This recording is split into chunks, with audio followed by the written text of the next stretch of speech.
I'd like to welcome everybody to our August 23rd Village Board meeting. At this time, I'd like to ask everybody to please stand for the pledge and then remain standing for a moment of silence for our armed forces serving throughout the world. I pledge allegiance to the flag of the United States of America and to the republic for which it stands, one nation, under God, indivisible, with liberty and justice for all.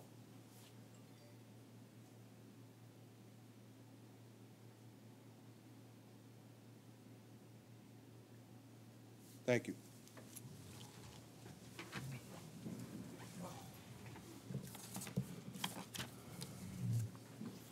All right, hopefully we'll have a quick meeting tonight, and I just want to make an announcement that we do have a scheduled work session after the meeting. It'll be like last time. We intend on filming it.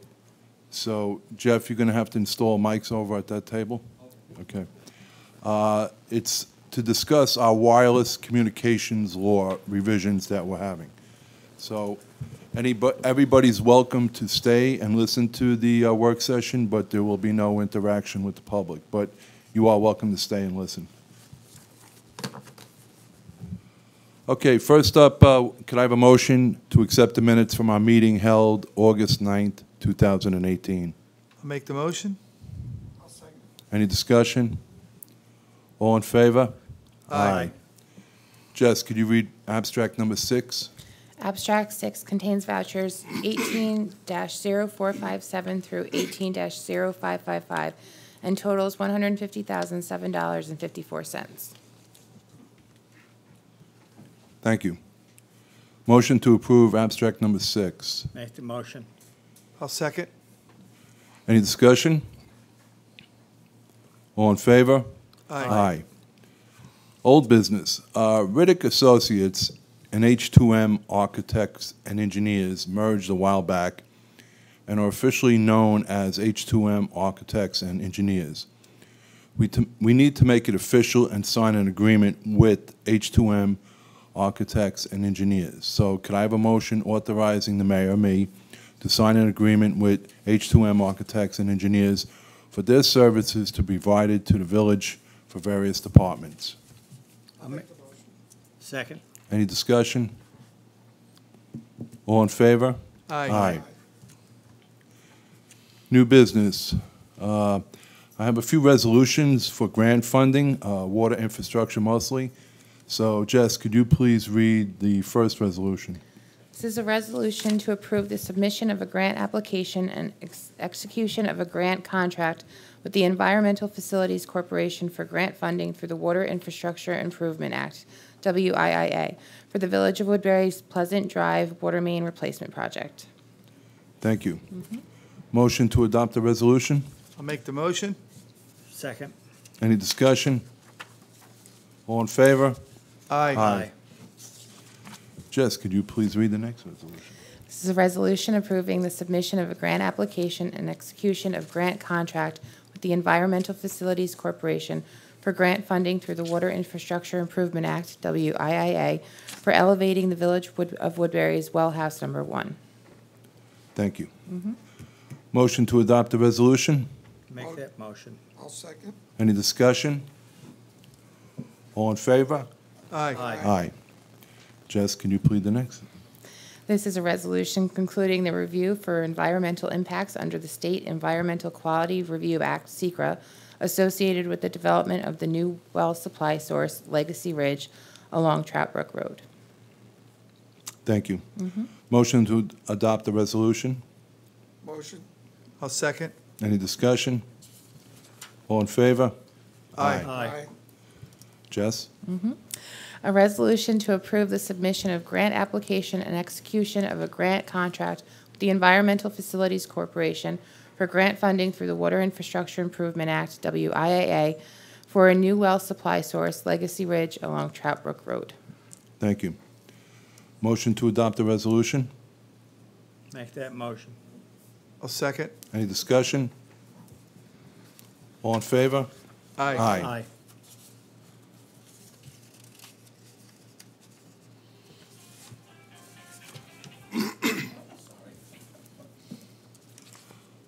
Well, just in case you didn't have enough resolutions, this is for a multi-jurisdictional hazard mitigation plan. Jess, could you please read the resolution? This resolution is to authorize and accept the adoption of the multi-jurisdiction hazard mitigation plan update for Orange County, New York.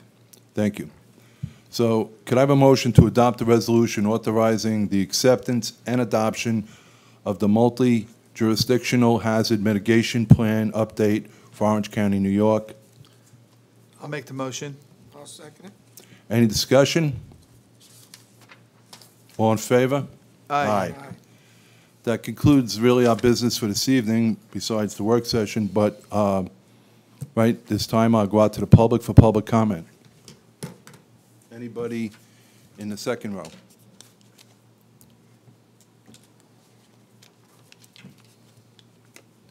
Anybody in the third row? Anybody at all? Okay. Moving right along. Buddy, you have anything? I just want to say we're at the end of the summer, so I wish everyone a happy Labor Day and a safe Labor Day weekend. And school will be opening soon, so remind everybody to be aware and cautious and drive safely. Thank you. Neil? Nothing. Tom? Nothing. Jess? Okay, I just have a statement I want to read. As mayor, I normally don't like to comment about our local politics and elections. However, when I'm approached by residents who are confused about statements made by one candidate, it's time I address the subject. I've been approached by several residents asking if we, the village board, are closing Central Valley Firehouse. This is an unfounded rumor bolstered by Ray Hernandez, a candidate for village trustee. He continues to perpetuate this rumor, along with other erroneous statements on various Facebook pages, as well as door-to-door. Ray Hernandez is making statements that are totally irresponsible, especially for someone who's seeking public office. He states, despite the low number of volunteers, our current village seeks to shut down the Central Valley Firehouse to build a new firehouse to service the garden at Harriman Station. He has never heard any member of the village board talk about closing down the Central Valley Firehouse. There is no plan, and there has never been a plan to shut down the Central Valley Firehouse. Mr. Hernandez was provided with this exact information at a public village board meeting, and yet chooses to state differently.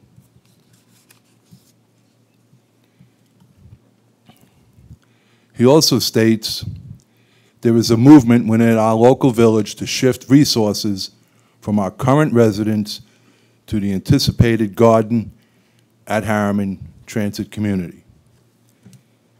Mr. Hernandez knows this is untrue. However, he continues to repeat his statement on social media. The gardens at Harriman Station is a project that is currently in front of the planning board, and any resources that may be required for this development will be in addition to current resources and will be studied and planned for at the appropriate time. But again, this project has not even reached that stage in planning. As public officials, we are sworn to uphold the Constitution of the State of New York. We are required to have our meetings open to the public, and when we are assessing and discussing current and future needs of our residents, and one individual decides to take words out of context or make up his own version of what was said, for whatever reason, he is doing a disservice to the entire community. I implore all residents not to rely on Facebook as your sole source of information and not to believe everything you hear. If you have concerns or questions about what you are reading or being told, you may always call Village Hall for an appointment to see me or any trustee, or better yet, come to a village board meeting.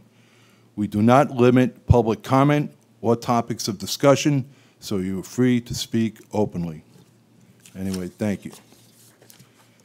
Unless anybody else has anything else, I'm going to ask for an adjournment, but I just want to remind everybody that we will be having a work session over there at that table, and at this time, I'm going to ask for a motion to adjourn. I'll make that motion. Second. All in favor? Aye. Thank you, and stay tuned because we're going to have a work session. Stay tuned. Don't touch that chair.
For all of those things I just read out?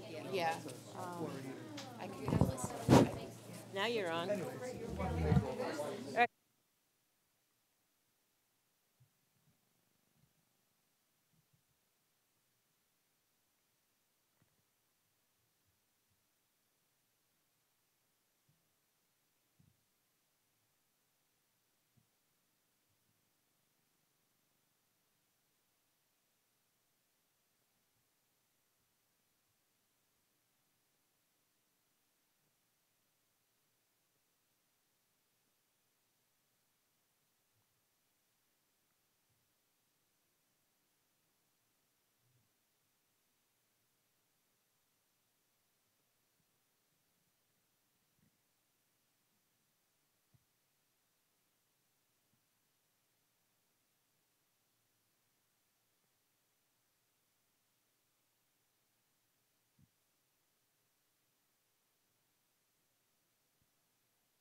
I will give you a brief overview, and of course, stop me at any time. Yeah, right. Can do that. You got it. Well, thanks for having me here tonight. I don't think we've had occasion to meet. My name is Mike Musso. I work for a company called HDR. We've been working, I think, since 2013 or 2014 on behalf of the Village to review wireless telecommunications. Been in front of the planning board on a number of occasions, more often working with the building department for building permits on things like upgrades and co-locations. I'm sure you're maybe familiar with those terms. That's really the trend in the industry. They built towers and facilities a while ago, and they need to upgrade them. You guys entered into a moratorium in April, and I think that runs, the 6 months runs through November 4th. So last week I did distribute a cover letter, a copy of the clean code, draft watermark on that, because there's definitely some discussion, and also some visuals just to show you some of the things that are going on with wireless. Tonight, for talking point, not to inundate you with paper, but I wanted to give you guys a handout. This includes a map, land use, and streets in the village. Mayor? Actually, I have another one here. I'm also attaching, which I'll go over these pieces, just a brief two-pager on the FCC rules and regulations. So I think one of the impetus of the code updates, this was written, I think, in the late 1990s, early 2000s. So much has happened in the world of telecommunications, which was one tower that would cover everybody, and you'll never see us again. Cell sites are being broken up for various reasons. One of the big things that you hear about is 5G. You probably see it advertised. And really in the next year to 24 months, that's going to be the thing that the carriers are rolling out. So with that in mind, what does that mean? I don't think anybody foresees exactly what it is, but you hear terms like transit-oriented design or transit-oriented development and smart cities. This whole idea of connected vehicles, autonomous vehicles, they're not that far off in the future.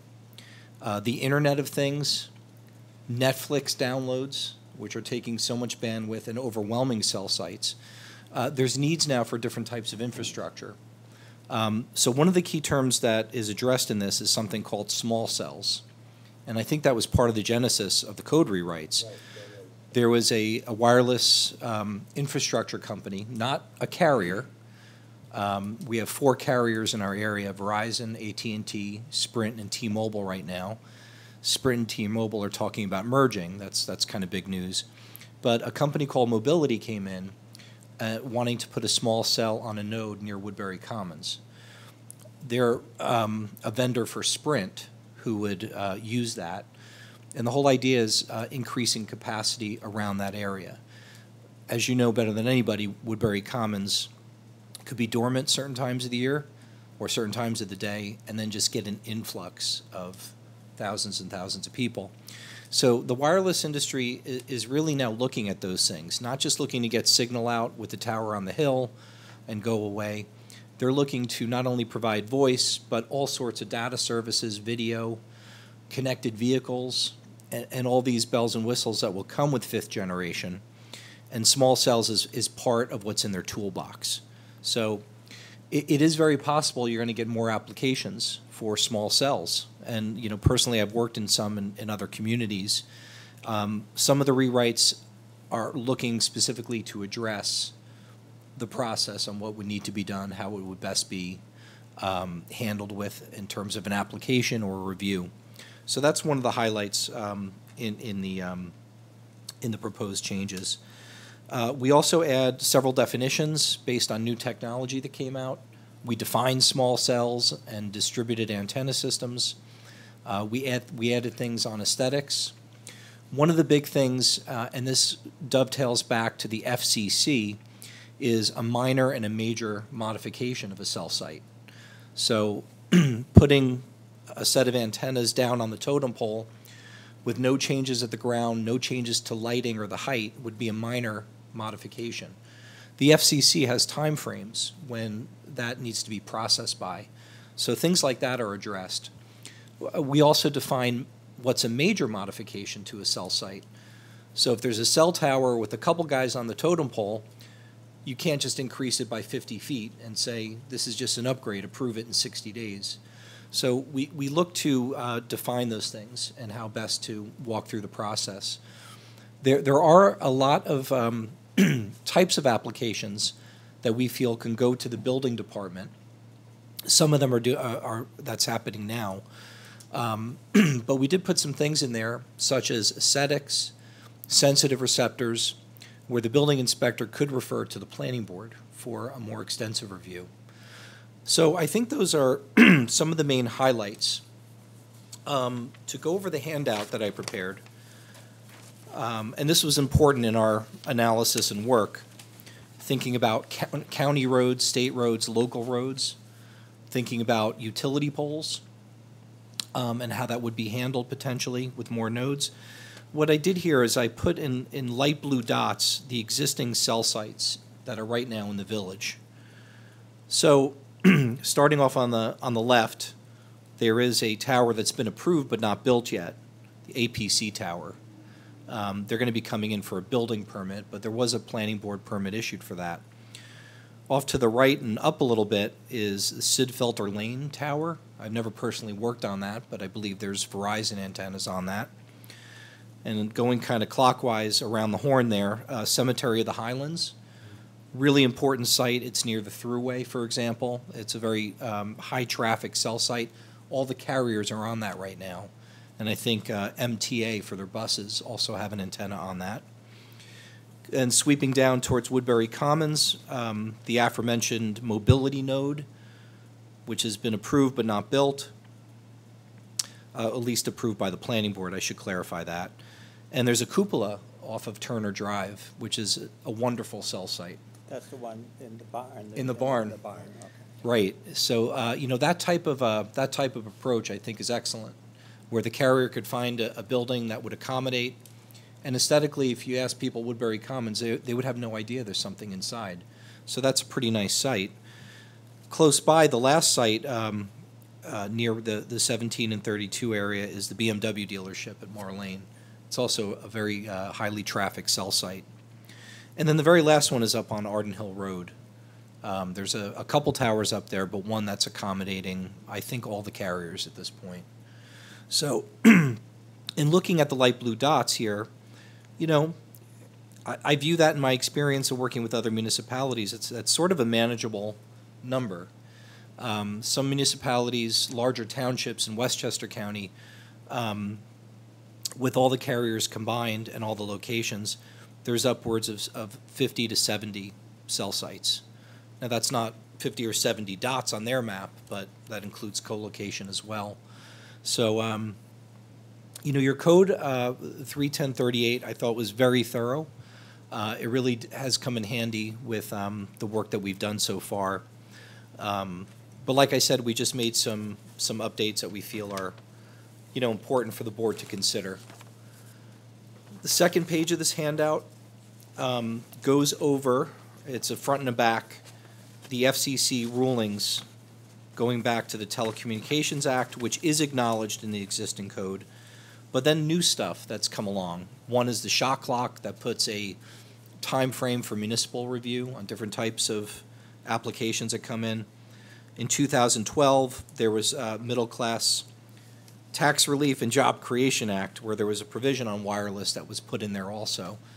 That was actually very important because it talked about eligible facilities, major and minor modifications, and again, it laid out provisions of the municipal review time.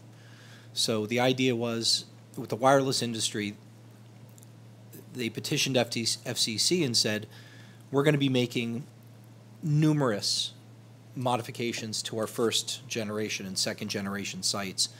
We can't sit and go to 10 meetings on every one of these.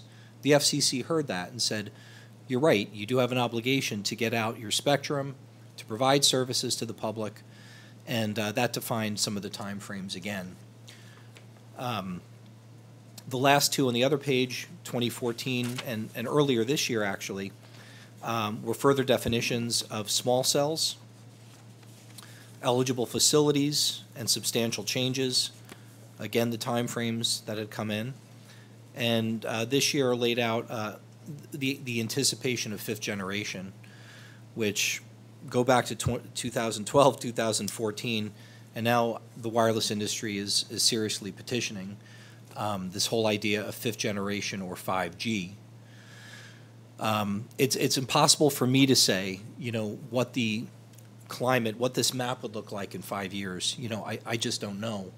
But I think it's safe to say that we are going to see smaller sites, probably closer to the ground, with less power, covering smaller footprints. That's certainly the trend. And with that mobility node, that was exactly it. It was on top of an existing wooden utility pole. It wasn't, the 150-foot Marlane monopole. That's the trend that's happening, and that's, coming out outside of urban areas into suburbia.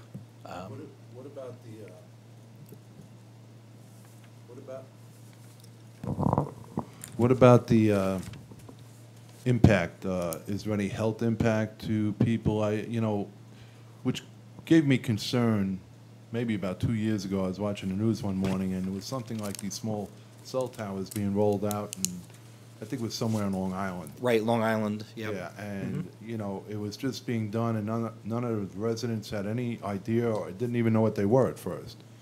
And then there was some kind of backlash about the possible effects it could have on people. Now, obviously, I've heard so far that there's no impact whatsoever, but Right.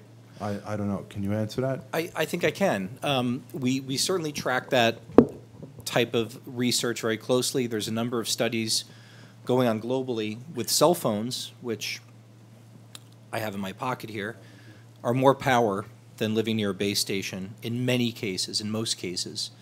The US EPA, the American Cancer Society, have deemed that there's no health effects.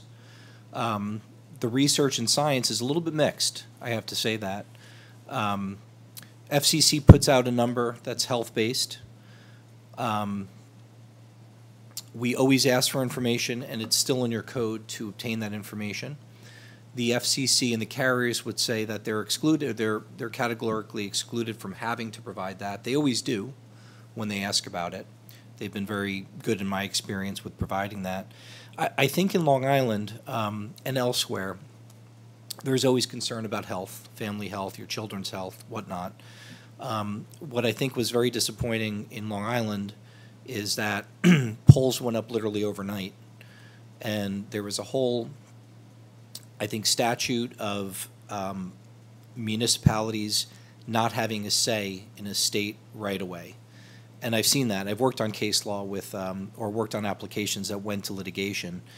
So, I think that was very unfortunate. I think it was handled very poorly, and it really backfired, I think, on the providers in that case. I think it was Mobility or Crown that worked on that. But the health effects continue to be studied, and there's really no evidence at this point. One thing as a public health person and an environmental scientist that I always think about is with fifth generation, there is going to be more spectrum that the carriers are mandated to use, required to use, and licensed to use. Right now, we're in the realm of 800, 700, 800, 1900, and 21 or 2400 megahertz. But with 5G, the FCC is going to have to release many different types of frequencies that are out there. The frequencies I mentioned are operate in what's known as non-ionizing radiation. It's not a gamma ray. It's a different type of radiation that is really not observed to have any cellular effects. So the whole idea about cancer or chromosomes just hasn't been warranted, or hasn't played out in numerous agencies looking at that. It's certainly something to think about and to keep an eye on, but I think as of now in 2018, there's probably nothing more that needs to be codified. The FCC has still strongly supported that that applications can't be denied based on health effects if the proper information is submitted and documented. So every application, we always ask if it's not provided, to provide us that study, that modeling study that shows what the levels are. So I think that's important. So, you know, I think the page on the different FCC rulings, remember, this is federal. It's nothing to do with the code per se or directly. But these are really the ones that we always hear from the wireless carriers when they come in front of a board to make an application. These are the ones that are recited, and these are the ones that are important. And we were considerate of those, certainly, but not taking, I feel, not taking any authority away from the village's planning board in order to make real decisions on health, on sensitive receptors, or on aesthetic resources, on visuals. So I think that's a good one just to get you guys up to speed. And then just the very last attachment is actually a comparison document. It's, you'll see in red, additions or deletions from the existing chapter to the clean version I sent you guys last week. So it's just a quick thumbnail summary. You could see what's been added in red. One of the things I wanted to know, excuse me. One of the things I wanted to know was that, can we charge like fees for these antennas that they're putting in our right-of-ways and things of that nature? I assume that O&R is getting a fee to allow them to hang it on their pole or the utility pole. So why is the municipality being cut out? I mean, I feel we should be able to get some sort of revenue off of that antenna too. Also, how are they going to handle areas, because any new developments today, they really don't have the poles that the older neighborhoods have. They, you know, have light poles, but you know, most of the infrastructure is underground. So I'm not sure, unless they're going to start, you know, putting up, hanging these things on trees or anything like that. I don't know if they can even do that. Right. Yeah. The second question first. In the town of Clarkstown, there was an application that came in. There was upwards, I think, 20 nodes, meaning 20 of these antennas throughout a neighborhood. They weren't on every pole. They don't need to be, because their range is sometimes up to 1,000 feet. But maybe every fifth or fourth pole, and that would depend on topography. That would depend on the coverage.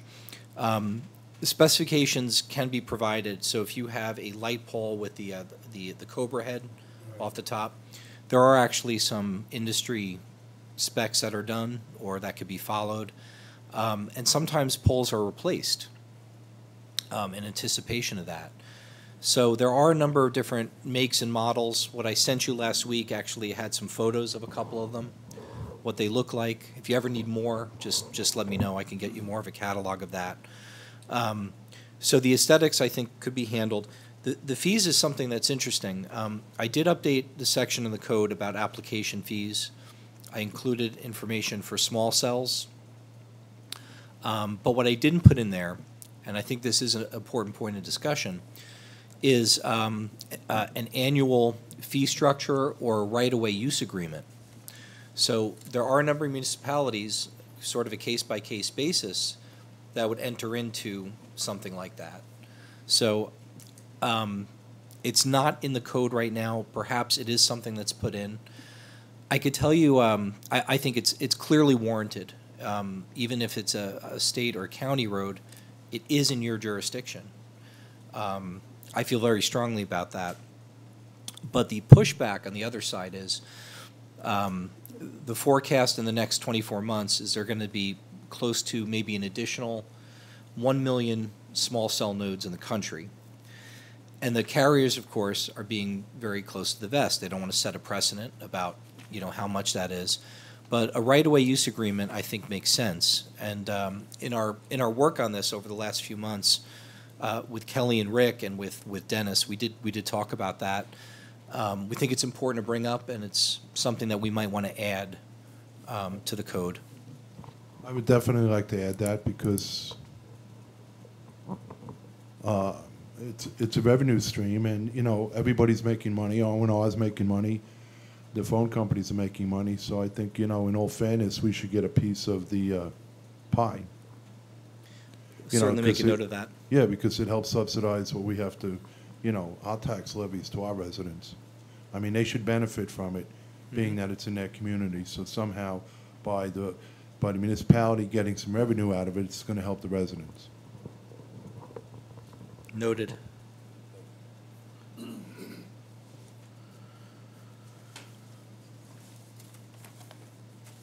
So I know you have a bit in front of you to take a look through. Hopefully the handout tonight maybe streamlines a little bit. I know that the land use map I think is important because it does show some developed areas.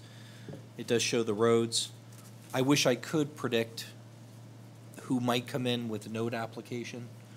I did put a provision in, this is based on drive-through, the community, for existing poles, it kind of caps off at 50 feet for a small cell, and 35 feet in a town, village-owned right-of-way. And that's kind of consistent with the heights that are there now. Now, if they're within that and under that, the application would first go to the building department. They could submit no more than 5 nodes at one time in one application. And the building inspector always has the right to refer to a special use permit. And I do want to stress, too, if something is reviewed at the building permit or with the building department, it's also a very diligent review that goes on, without public hearing and other requirements. But I think it's important for the building inspector on small cells or modifications to always have that outlet. If he says, something, I'm not quite sure about this, I'm a little concerned about the aesthetics or about the location, building inspector would be able to refer it upwards to the planning board. Sounds good. Can we just go through this, some of the changes you made, and Sure. maybe if anybody has a question, to explain exactly some of the terminology that we don't understand. Absolutely. Understand aesthetics, application, camouflage co-location, but, anything we may not understand, I don't know if any of you have questions about anything that you've looked at. I was about to, that you brought that up. On the small cell, is there a need, so you look at Woodbury Commons, is one small cell going to handle the volume that they have there? As you said, it goes up and down, but it's quite concentrated there. So it gets to the aesthetics.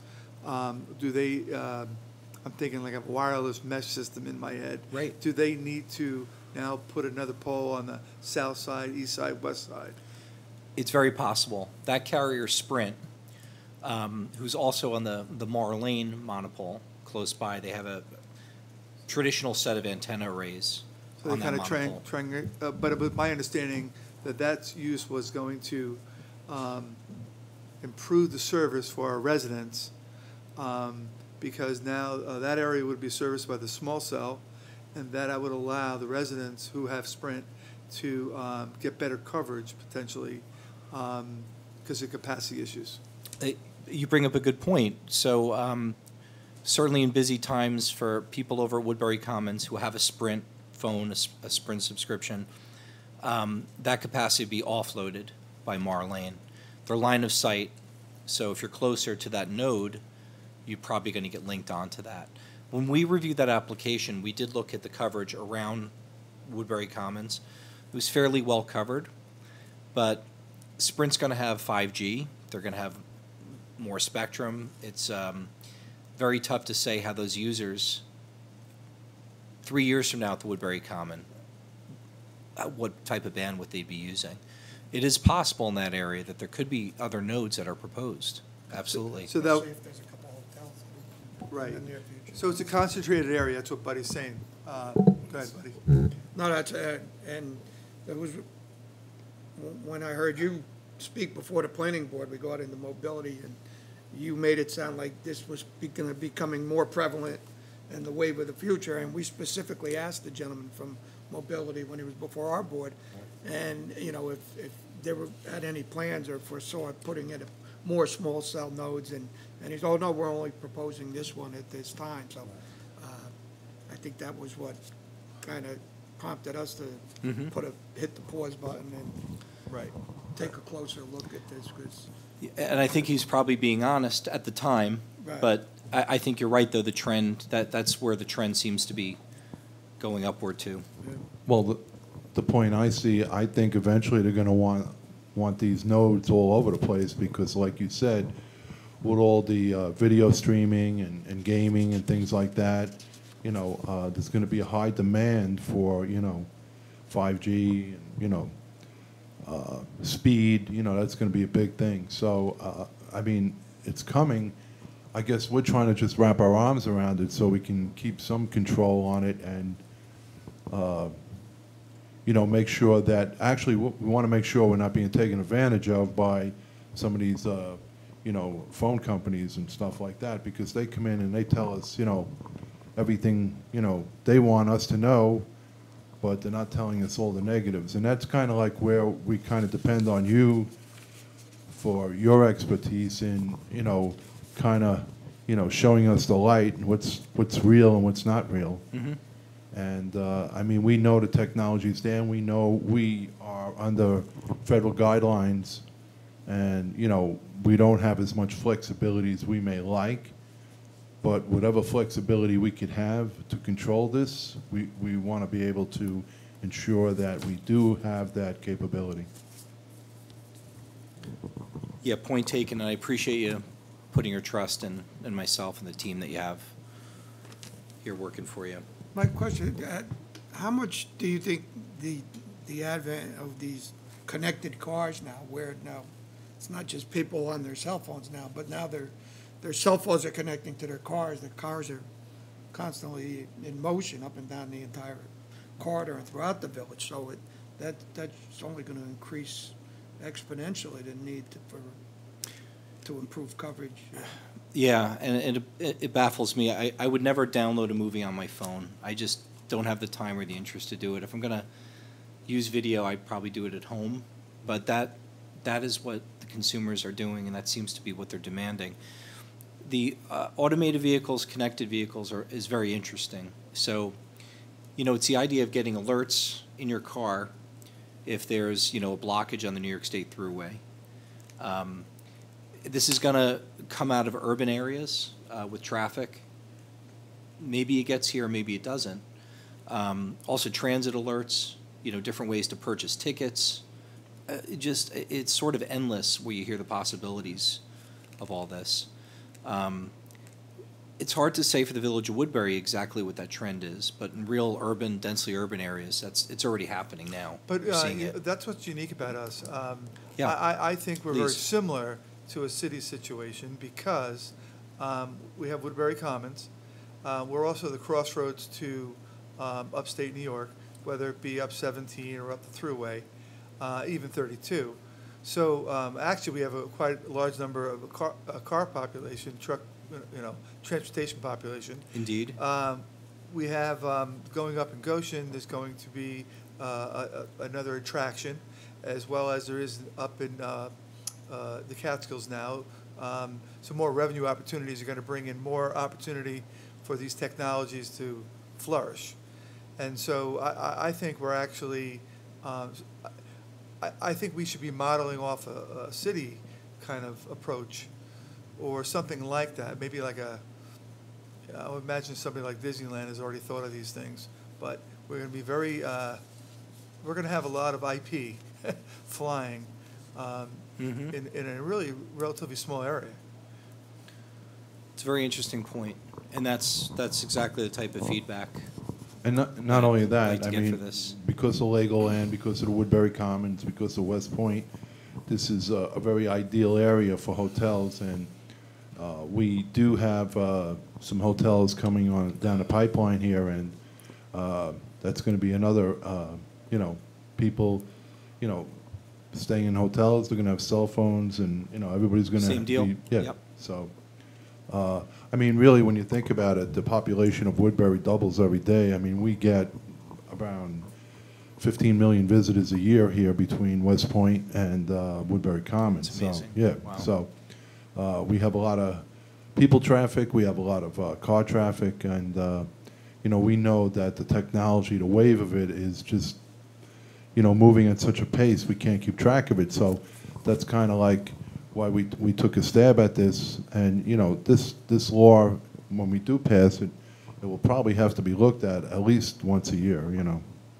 Maybe. I think the feedback that you're giving me too is perhaps there could be some thought with this map to different zones, you know, the critical transportation corridors, the commons, where people are and when they are.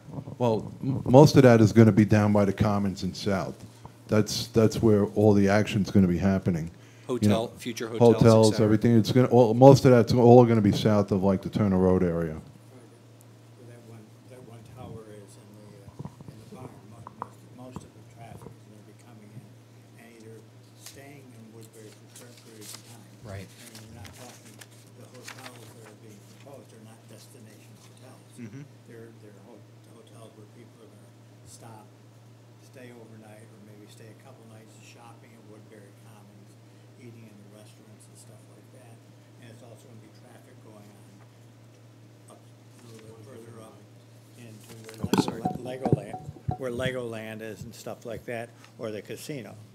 I mean, it's not going to be people, making a destination to go to a hotel, but Right, I got you. it's going to be that transit going through. So, like Mike said, it's going to be Turner Road and south is where it's going to be.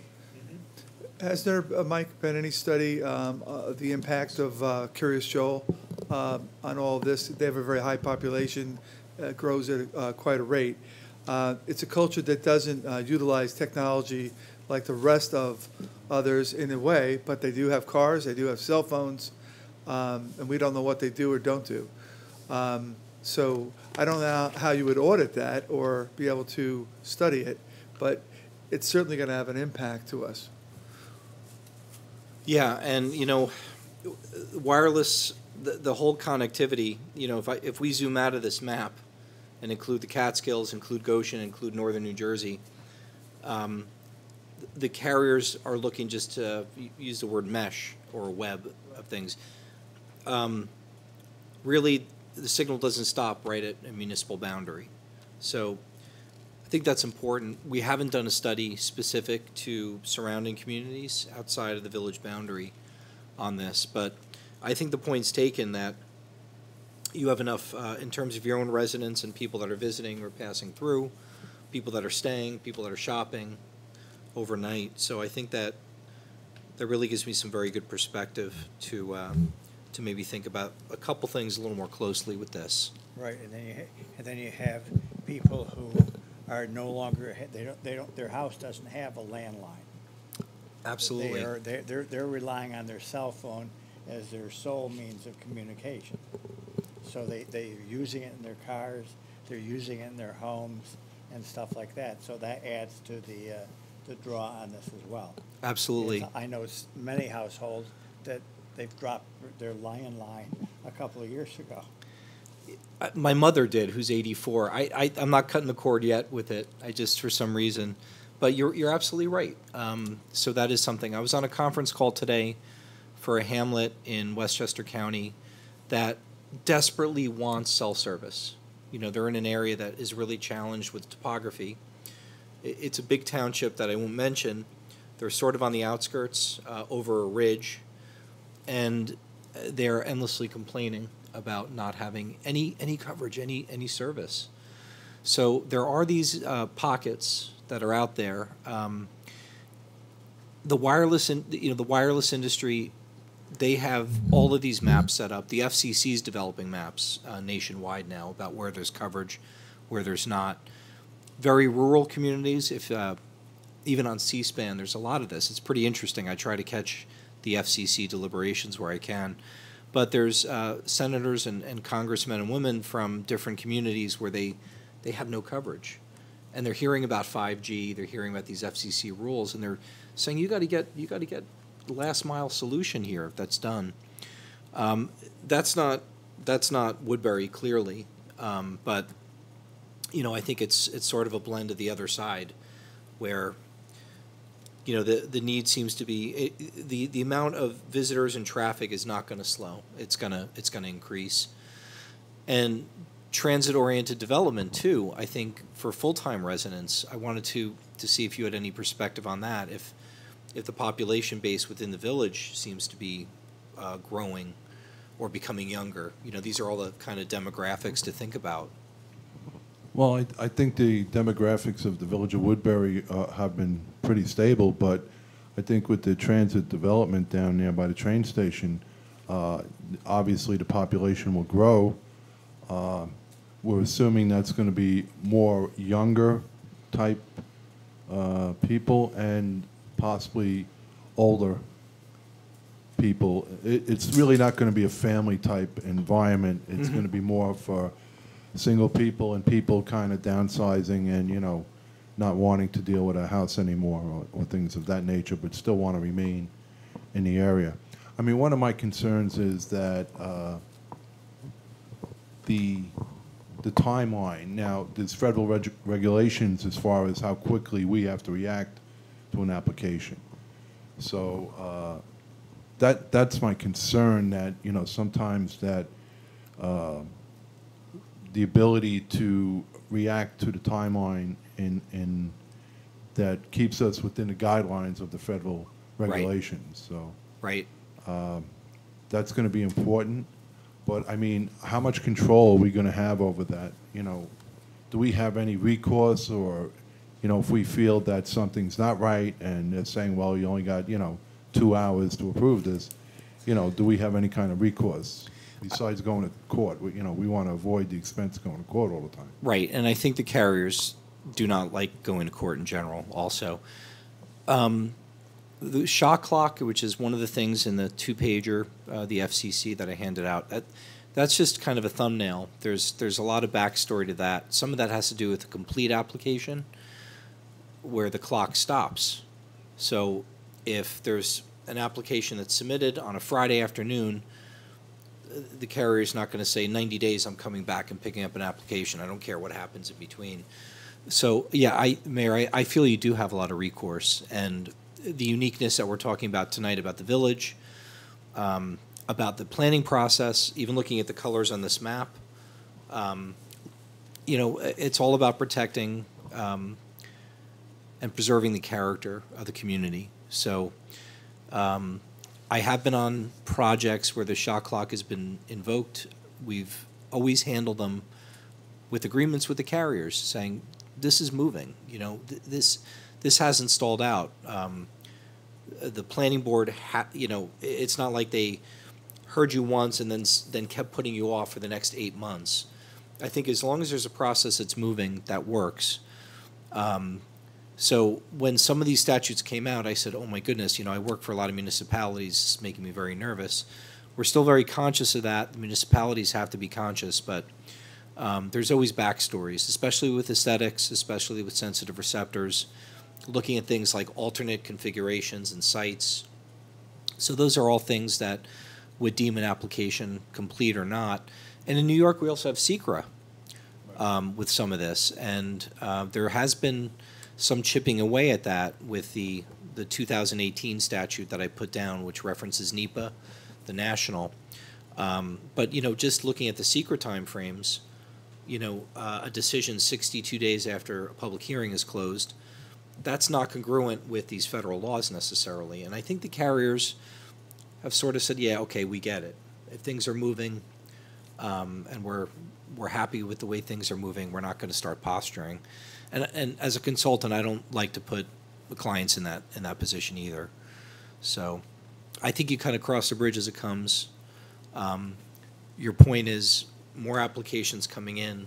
There's probably more opportunity where there could be some disagreements with that. We'll make a note of that. The other thing, I mean, the federal regulations, I mean, like we have, basically every application has to have a public hearing. I mean, I just want to make sure the residents have an opportunity to come in and speak. So that's always going to be important, that they have some kind of say, or they have an opportunity to have their questions answered. Very much agree. And you say, well, as a consultant, when you're up in front of a neighborhood that's coming out, I say, you know what, that's the best thing, because it just lets everybody vet their sides. I could perhaps answer questions at night or come back with an answer. But it's the best process, as you guys know, when people leave informed and are able to come back. There are some things I do want to point out that are related to that. In the proposed rewrites, there are certain applications that will not go to the planning board. And I mentioned that now that's generally the case. If someone's changing out antennas, old models for newer models, The building inspector. building will just inspector take will do care that. of yeah. That's right. So there are some things that are in the draft rewrites now that put things first to the building department. However, there is that kind of out if the building inspector feels there's aesthetics here, there's sensitive receptors, I want to refer it upwards. And in that case, it would go to a public hearing.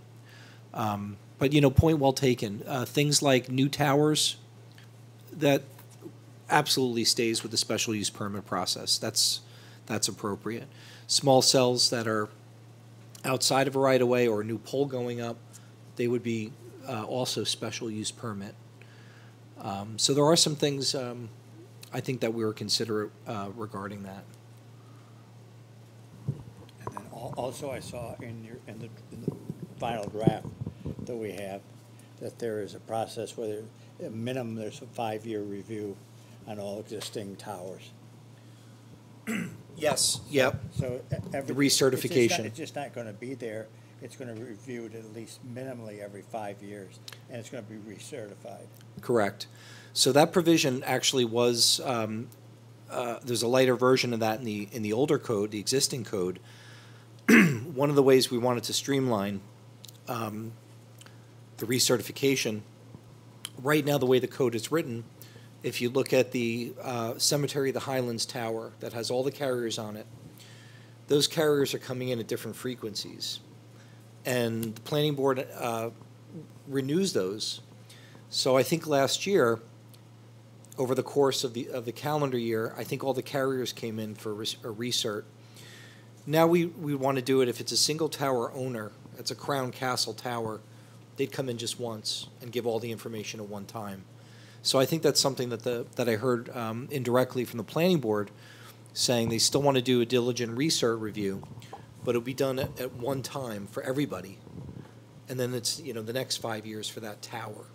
So it's a little bit more efficient there, and things wouldn't get lost in the shuffle, I think.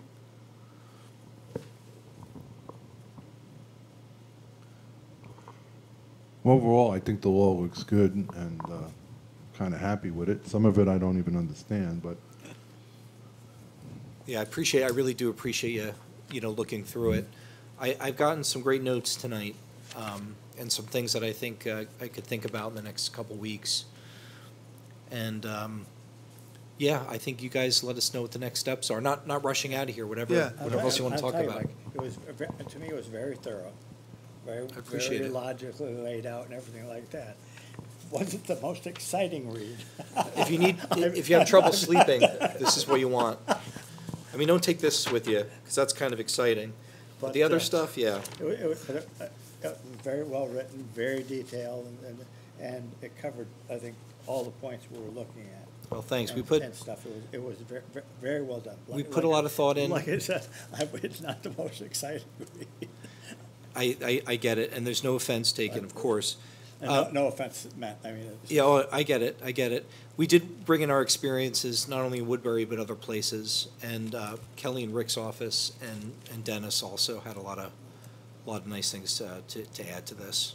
Mike, I have one more question. Sure. Probably two. But on these small tower and DAS units that they're going to be putting in to create like these mesh environments. So to give an example, you know, Woodbury Commons, there's certainly going to be one small cell unit.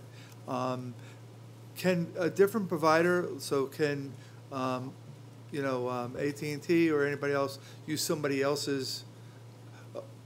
What I'm concerned about is it's almost like if you go down to a Navy Yard or something, you see all the flags flying off. You Yep. know, all of a sudden now, are we going to have many devices on one pole, one for Sprint, one for, T-Mobile, et cetera?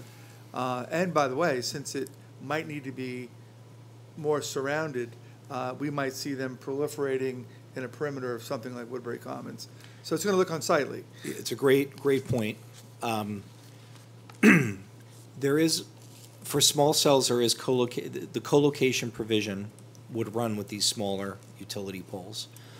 They can provide more than one carrier, can use the same antenna and the same shroud, as they call it, the box, Right. on it. There is a limit to that, though. I've heard in the past 3 carriers in one. I haven't seen that in New York State. I don't think 4 carriers could work Okay. for a number of different reasons. Part of it, you have to route fiber back to a conventional cell tower site or rooftop cell site, and that's kind of where everything routes back to. And these are just kind of small nodes. So you bring up another point. We're actually getting a lot of work done up by Woodbury Commons with new roads, traffic system, so to speak. Will there need to be, so all of a sudden we get all the work done and now the road may have to be ripped up again. Will there be any more disruption running cables from this small cells to a larger cell, like going from Woodbury Commons over to where Orange, the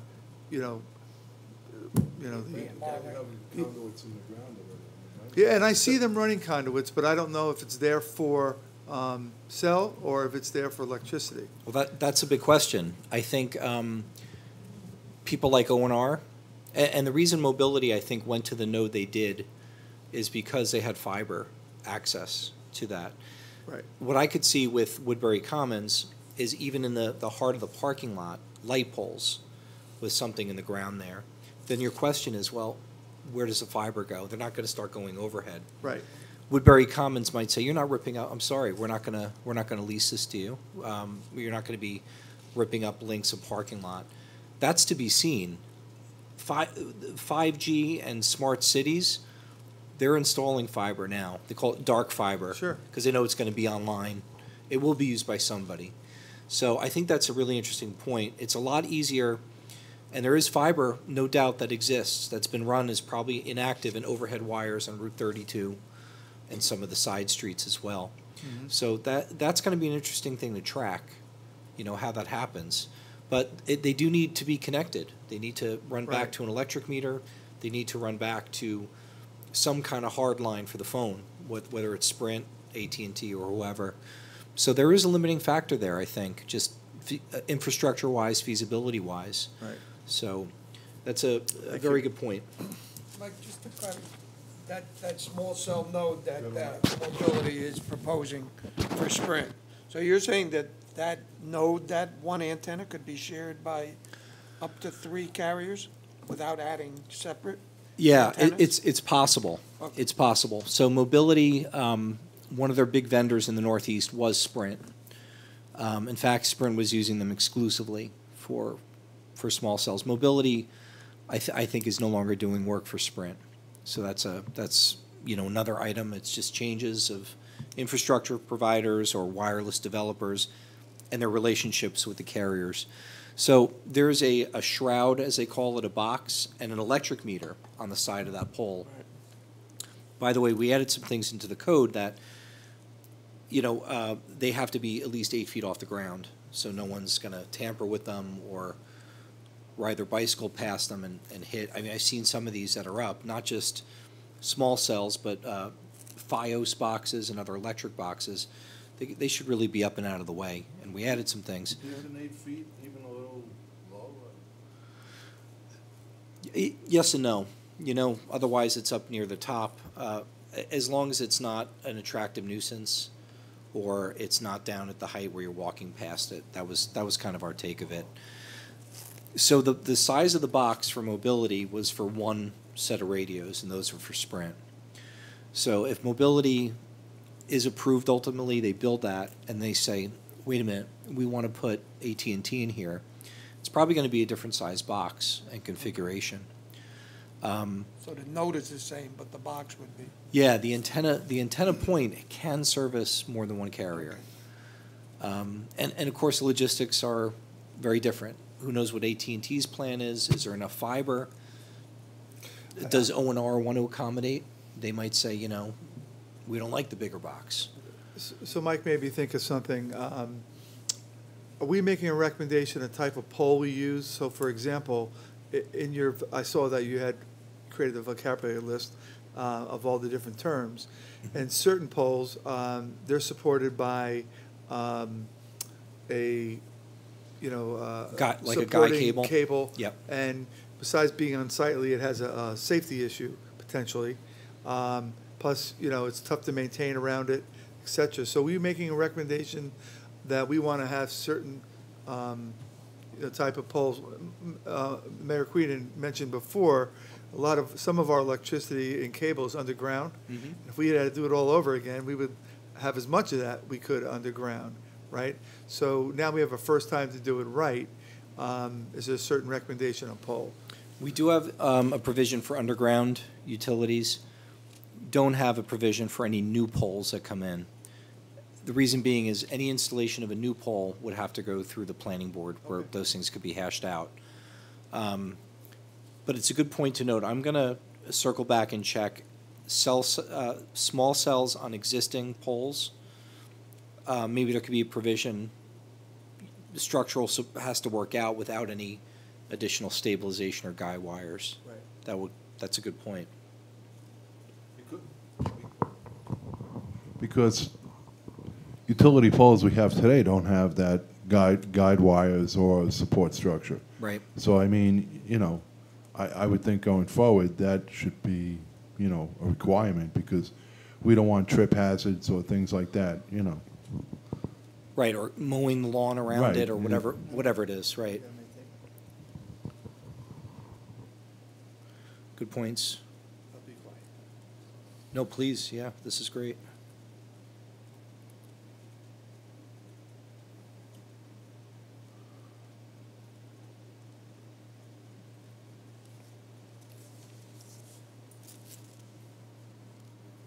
I'm holding my hand. Any other questions? Right, I think we're quite satisfied, and, you know, I guess we have until November to roll this thing out, and I guess we'd want to, you know, keep it moving.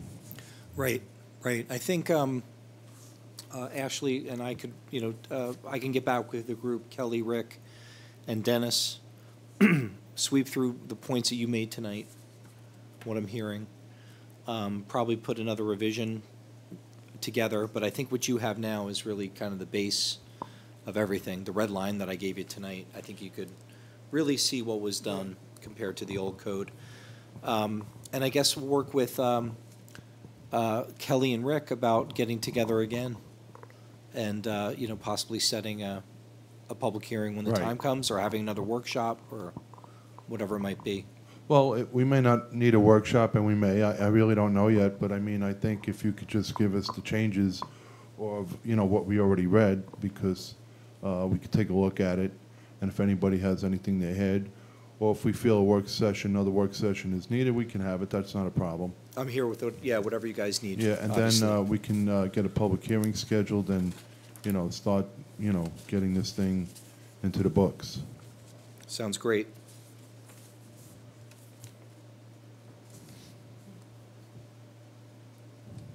Okay. I'd be curious, eventually, when the public hearing is set, there'll probably be some involvement from the wireless industry. So they certainly, you know, track these things that are noticed publicly, and they'll probably come out. There could be some correspondences. And I think it would make for a good dialogue, too, for you to hear what they have to say about it. But We I think we I have actually some welcome revisions that. I to mean, make. you know, we Right. you know, we have a public hearing. You know, we like to listen to the companies that are involved in that industry to come out, and, you know, we've had situations where they brought up excellent points, so that we Indeed. didn't think of it, so Indeed, yeah. definitely. All right, I guess that's it. Well, I thank you very much for your time. I appreciate it. Thank you. All right, thank you very much, and thank you to the audience, and have a good night. Take care, Jeff.